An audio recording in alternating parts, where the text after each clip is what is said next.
Chris Hensley is a registered representative of Cambridge Investment Research, Inc., a broker-dealer member of FINRA SIPC, investment advisor representative of Cambridge Investment Research Advisors, Inc., a registered investment advisor.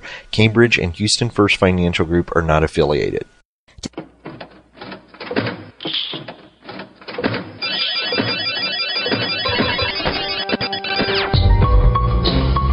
The Houston Midtown chapter of the Society for Financial Awareness presents Money Matters with your host, Christopher Hensley.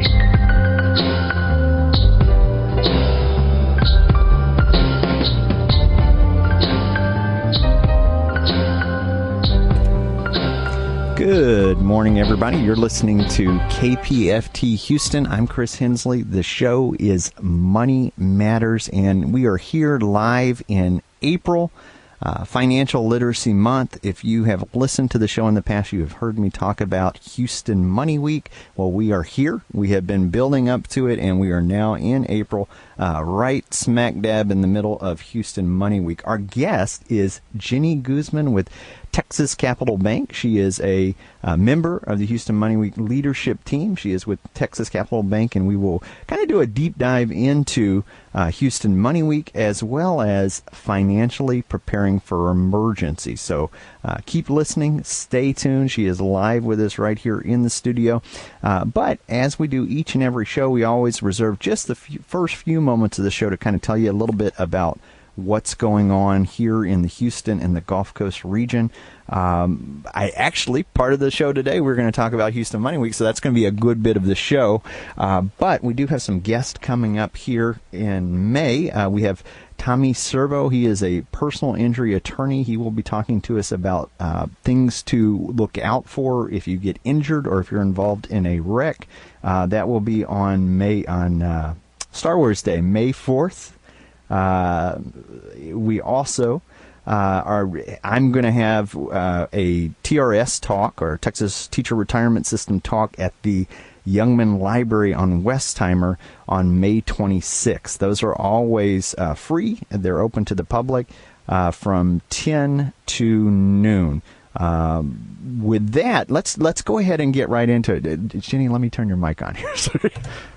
Can you hear me? I can. Welcome Yay. to the show. Thank you so much for having me. Absolutely, absolutely. Now, usually I'll share your bio with listeners, but can you tell us a little bit about yourself? Sure. I'm a Houston native and joined Texas Capital Bank about 5 years ago in community development. And my prior background is all in nonprofit work here in Houston.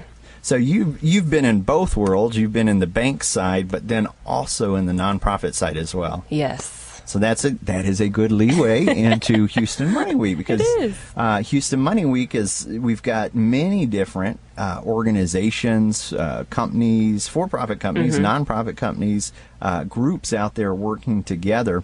So today I'm going to ask you a little bit about financially preparing for emergencies. That's actually one of the themes that we're dealing with during Houston Money Week. For listeners who don't know about Houston Money Week, can you tell us a little bit about what that is? Sure. It's a community-wide financial education initiative that happens every single year, and we call it Houston Money Week, but it really is a full month of free financial education workshops, symposiums, seminars all over the city, and really even beyond the city limits. And so Houston Money Week is a 100% volunteer-led and driven initiative. And we serve individuals, families, veterans, small business owners. And like I said, everything is free. So every single event that you attend, you will get the most information that you can, and you can take it back to your company, take it back to your families to share. And just like you said, the partners that are the ones giving the classes and workshops, they're businesses, financial institutions, schools, libraries, nonprofits, you name it. We all come together for the full month and host hundreds of classes, for 30 days, really. It's not just a week. So when we talk about, we've seen Houston Money Week grow from 30, 40 partners to hundreds of community partners out there. Texas Capital Bank, you guys are one of the partners. Yes. How do you play a role in Houston Money Week? Well, for the last few years, we've played a role kind of on the Houston Money Week leadership side, as well as the teaching the workshop side, but I've been on the leadership team for 3 years, I guess, and also part of that, the fundraising chair for about 3 years. So I help the group kind of fundraise and solicit donations throughout the year to get ready for the campaign. Sometimes people don't realize that banks do community development, and that's one of the things that they do. Yes. And you guys not only participate in Houston Money Week, but you have other events that you do around financial literacy and things like that as well. Yeah, we do. We actually are hosting 2 events next week as well. And one of them is a first-time event at the new Star of Hope Cornerstone community. So we will be working with about 75 women over there in 3 different financial education workshops that our employees will help and teach. And then we'll have a second event that week with Bread of Life and working with the families that they serve. Kind of a similar financial education roundtable discussion. When I saw that event, one of the things that you had emailed me was some pictures of like a mobile outreach. Yes. Tell me a little bit about what is that about? Yeah, so we have this awesome Texas Capital Bank mobile literacy truck. So on it, we have, first of all, it looks like a beautiful party bus. It's gorgeous. It has LED lights all on the outside. So it's very attractive. But on the inside, we have 5 tablets that are all preloaded with financial education curriculum. And it's really easy to digest topics. So there's a range, and it's also good for any age range. But the topics are usually about 10 to 15 minutes long, so bite-sized information, and then you can opt in to receive more information from this financial education curriculum to be able to learn more after you leave. So I love that. When you sent the pictures, it was, when you're describing it, that's exactly the same thing. I was like, if I was out and I saw this, I would wander over and say, okay, what's going on over here? Right. And then the other idea of bringing it to them, bringing financial education to wherever, the idea of it being mobile, I thought that was really, really neat. And it gives you some freedom there. A lot of the classes we do, we will go out to the work site, or we'll go out to the job, or where the school, the campus, wherever it's at. Along those same lines, if people want to find out, you were telling us about these free financial education classes. If they do want to find out about what's available in their area, how do they find out about them? Yeah, sure. So the website is HoustonMoneyWeek.org. And then there's actually a calendar on the website. And so right now, I think most of the events that are loaded are really for April and maybe some in May. But the idea long-term will be that it will be continuously populated with events throughout the year. But it's always a resource. So if anybody ever has a question about, a certain financial education topic, they can always go to that website, and there's a resources tab, and we are able to kind of list different things that might be of interest to your listeners. So a lot of these partners that are working with Houston Money Week, they will have stuff going on throughout the year, and people should be able to even log on there and see stuff that's going on out past April as well. Right. Well, let's hit just a few of the things, because there's so many things going on. Let's hit a few of the things that are going on in April. Yes. What things are specifically going on in April that we need to let the listeners know about? So for this weekend, we actually have a few fun things happening. So this is the first time that Houston Money Week will be represented in the Art Car Parade, which is really exciting. We have I think it's a 1972 Beetle Bug that is currently painted bright pink. It looks like a little piggy bank, and it's super cute, and it will be in the parade. So we will have that out there this Saturday. Definitely come out and see it. And then also this Saturday, there is an event that's being hosted. It's open to the public. It's called Cash Right, Credit Ready, and it will be held at the Palm Center from 9 a.m. until 1 p.m. And they'll have different workshops going on at that time. And then the other big thing, or big reminder really for people, is that income tax day is coming up. Yes. April 17th is the day. So it's very important for people to know that there are free tax prep centers out there, and one of our partners, Baker Ripley, and also Beyond Careers, are hosting those all over the city. So you may well qualify for free tax prep, so definitely look into that so that you're not paying an arm and a leg somewhere else. So those two parts, you said Baker Ripley and Beyond Careers. And they are both part of that VITA program. Yes. Where you can get if you qualify, you can get free tax preparation. Right. If you're getting it now, you're waiting to the last minute. Yes. So make sure to get it, because we're right about there.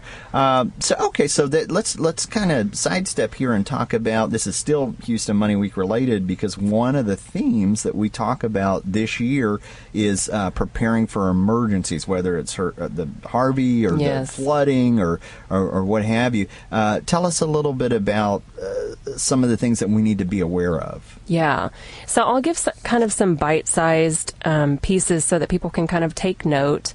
And then one website I do want to reference is ready, READY.gov.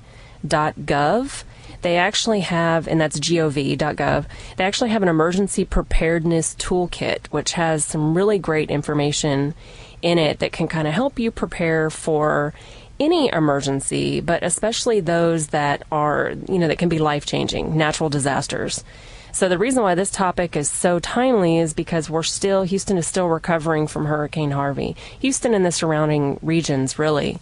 And so, the most common unexpected emergencies and expenses that kind of happen are job loss, which can be a change in the workforce need, a change in the industry season, natural disasters like we mentioned. We are in the Gulf Coast, so we have hurricane season, and predictions are showing that we're looking ready for an active one.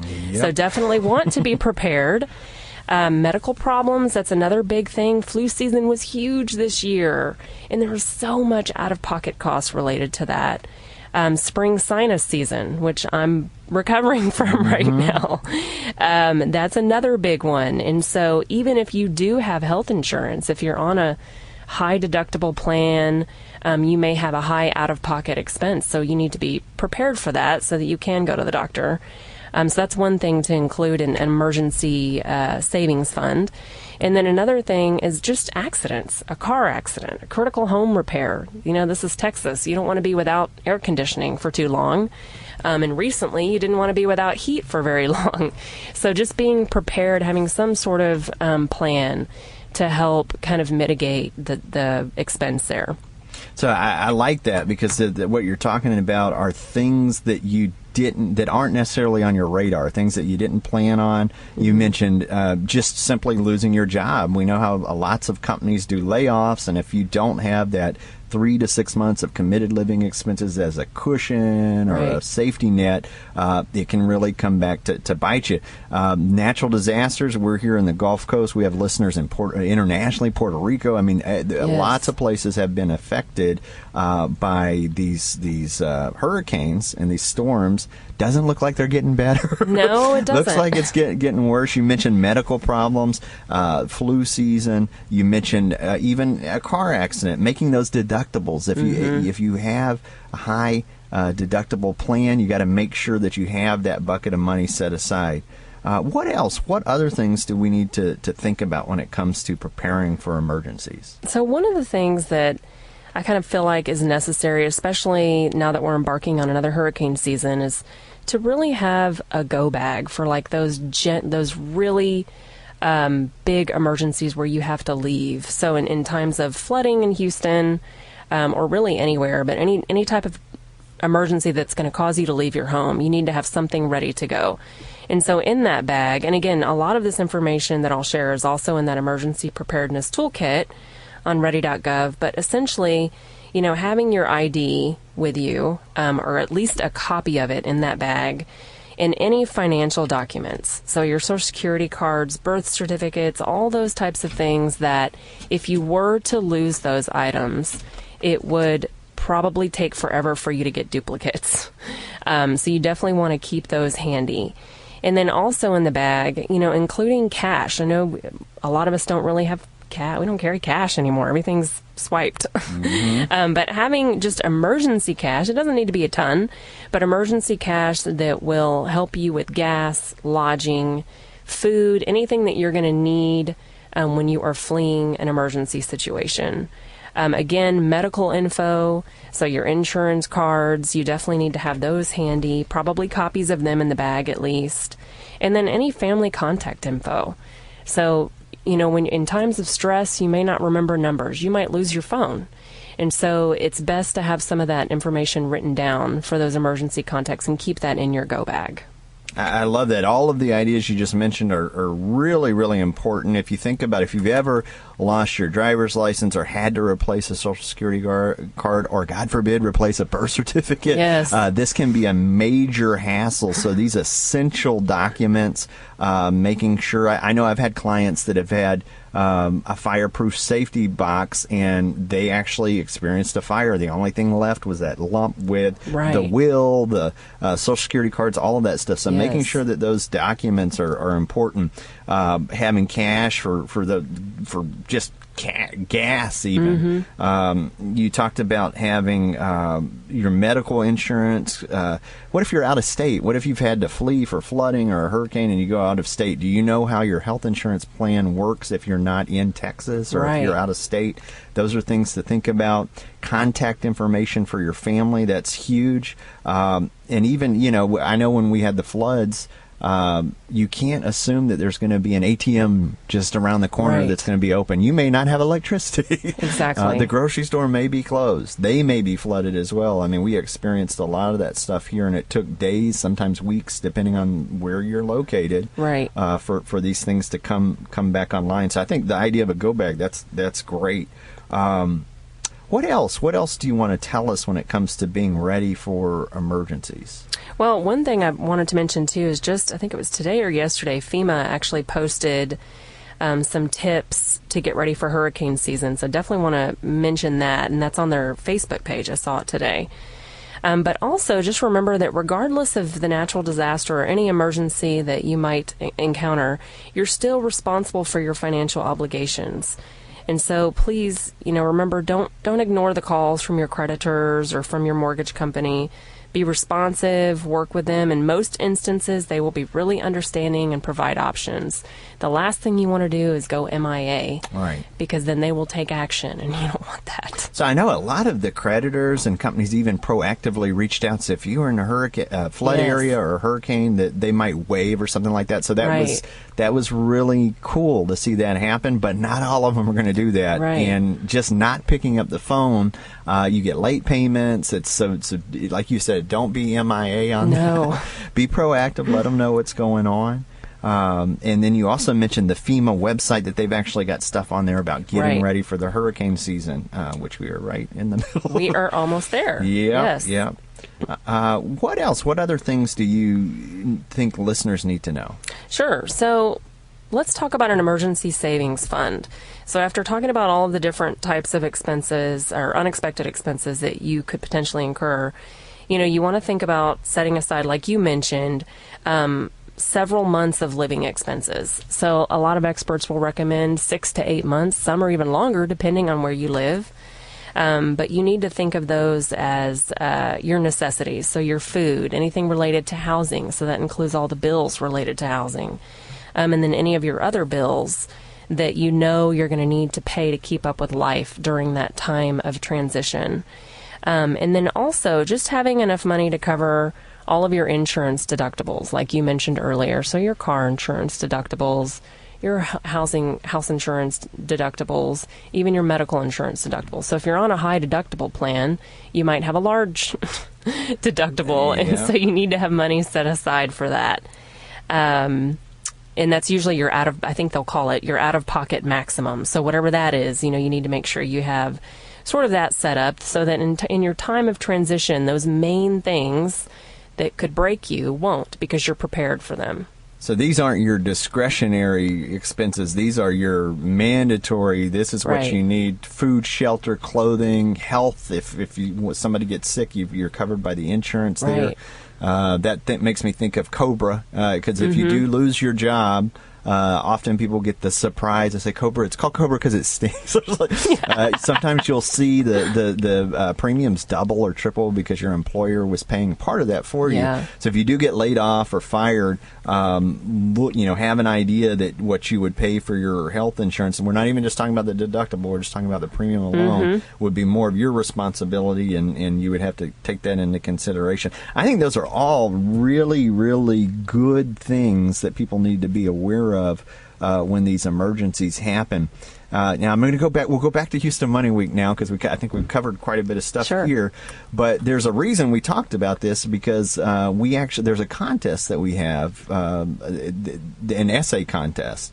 It's adult literacy, but I think it's the same topic, which is preparing for emergencies. Yeah, I think it was the middle school topic that might have been talking about how your family can financially prepare for an emergency. And it was in light of the hurricane. The topic question had been kind of the same for a while. Right. But we changed it this year to get students kind of thinking more about how they could help prepare their families for times of emergencies. Tell us a little bit about the students, because I know that there are some scholarships available through Houston Money Week.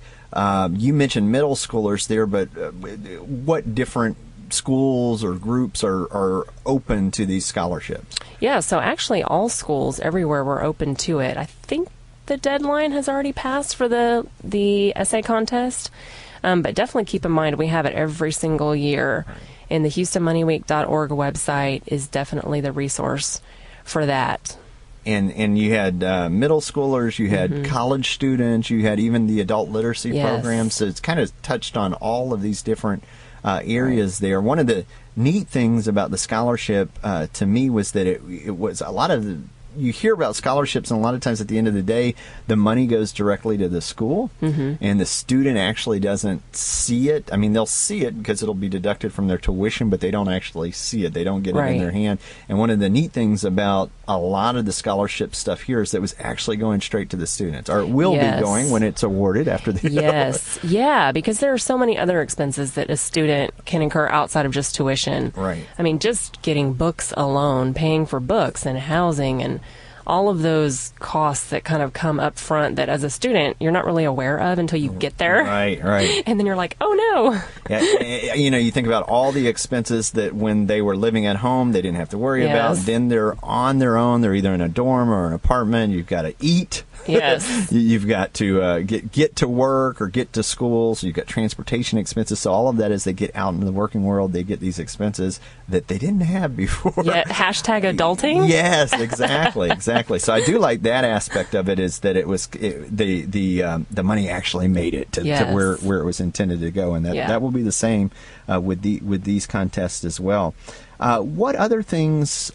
Tell us a little bit about the quadrant events. How do these? What is a quadrant event? Yeah, so the quadrant event concept is something somewhat new. We started this last year with Houston Money Week, and essentially kind of the goal was that we broke up Houston into 4 quadrants and had a group of volunteers in each quadrant plan events for that area. So actually the event that's happening this Saturday, the Cash Right Credit Ready event, is in our quadrant 4 with Palm Center. And so really the idea with that, it's still the same. You know, we have grassroots partners that are 100% volunteers leading these events, and they're open to the public. And so anybody can come to the events, and they should all be, I think they're all listed on the Houston Money Week website. And these are not just one. It's not just one partner putting an event together. This is multiple. How did they come up with the idea? Well, really it was, we knew that we had a lot of events kind of concentrated in the city of Houston. And, you know, of course, this is our 10-year anniversary. So it took a while to even get to that point. But we wanted to really branch out and offer opportunities across the metropolitan area. And so that's how it kind of came about. So partners that are either servicing clients in those areas or have office space in those areas got together and planned some of these events and then made them open to the public. So they weren't told, you've got to do this type of event here. It was actually kind of a brainstorming where they say, okay, this sounds good. Let's take it across the finish line and see what it looks like. Neat. Right. So that I like that aspect, because it's I've always said that there's so many different community agencies in Houston that if we all knew what everybody did, that we would have some solutions that we didn't know. Right. And so I like that idea of being able to share information and work together to accomplish these different goals. You mentioned the art card parade already. That's happening this weekend. What about the children's festival? Has that already passed? Or I think it did. I think it was last weekend. That was one that we did as well, and we've done more than one year. Oh, yeah. Yes, yeah. Houston Money Week traditionally has used those events as great outreach events, and the Texas Children's Festival is perfect because families are coming with their children. And so Houston Money Week usually will have a booth, and there's always a game, and they share with the families the different workshops for the month, and a lot of times we try to share the events that might be best for a family that they might be interested in. So preparing for college and what a college savings plan might look like. So we try to offer those up when the families come so they can see some value in attending the events. There's so many different things that we're involved in. The rodeo even. I think this year we had an advertisement in the program. We did, for the rodeo. And so there's something special about this year. You mentioned earlier, this is our 10-year... It is, 10-year anniversary. 10-year anniversary. So 10 years ago, we weren't in the rodeo program. We weren't in the art car parade. No. We weren't in the Texas... We didn't have 100 partners 10 years ago. Partners. So, and if I'm told correctly, we were born out of a hurricane event. The year that we kicked off, that it was right after a hurricane. And so... I think I do remember hearing that, yeah. Kind of full circle back to the so the idea of the 10-year anniversary, but then also preparing for financial emergencies kind of goes along with that 10-year anniversary as well. What other things would you like to tell listeners about Houston Money Week that I haven't asked you yet? Definitely, please look at the website because the events are free and it's open to everyone. So we really want people to get correct information and free information, and this is the month to do that. And the nice thing, too, is that all of the partners that are partnered with Houston Money Week, they've been loyal partners for several years, and they all have great programs that they do on their own throughout the entire year. And so really and truly, Houston Money Week is a great resource in general for you to get connected with a lot of great partners in the city that can help you with financial planning, long-term, short-term, budgeting, just in general life. And so lots of great partners to get connected with. So I have to, what is the website again? HoustonMoneyWeek.org, O-R-G. And if you're driving, don't feel like you have to write it down because we always, on the podcast version, we'll have a link to that as well. And then we'll put, if you want to find out more information about Jenny and Texas Capital Bank, we'll have a link to that as well on the podcast notes. We've got just a few more minutes before we are at the end of the show. What's been your favorite experience as long as you have been involved with Houston Money Week? What's one of your favorite experiences? So I actually shared this with Erica Jones, who's been kind of our convener for Houston Money Week for several years. I shared this with her the other day. Really, the most wonderful thing that I've enjoyed with Houston Money Week is getting to know so many different people from around the city. You know, I've only been involved for the last 5 years, but I really value the friendships and the partnerships that have been created out of Houston Money Week. It's just a great opportunity to network in a non-territorial space. And so it's been a wonderful experience just to get to know so many wonderful people, hear what all of the partners are doing, how we can all leverage resources and be a part of something even greater. So that's been the best part. Great answer. Definitely would agree with everything you just said there. That's one of the most impactful things is to see all of these different groups work together. Yes. And it's kind of you can tell somebody about it, but until they actually experience it and see it, it's a neat thing to see. And anyone can be a partner, so join us. So tell us about that. If you want to be a partner, if you other than going and attending one of these events, what if you are a program coordinator or HR at a company or something like that? How do you become involved with this? So it's super, super easy. We actually have on the website also a partner agreement form that you can fill out, but it's free. There's no obligation. It's free to join as a partner, and essentially what you're agreeing to is to be a wonderful partner, and that means to help promote the events that are happening during Houston Money Week through your own professional or personal social networks, media outlets, and, you know, maybe host an event. So if you want to host an event and it's free, we can put it with Houston Money Week. Thanks for listening to today's episode of Money Matters Podcast. If you enjoyed the show, visit us on the web at www.moneymatterspodcast.com. Drop us a line on SpeakPipe on the right-hand corner. It will receive any voicemails, questions, thoughts, concerns that you have about the show. In addition to this, we recently launched a Patreon campaign. Click on the Donate Now tab to hit the tip jar and find out what Patreon's campaign is all about.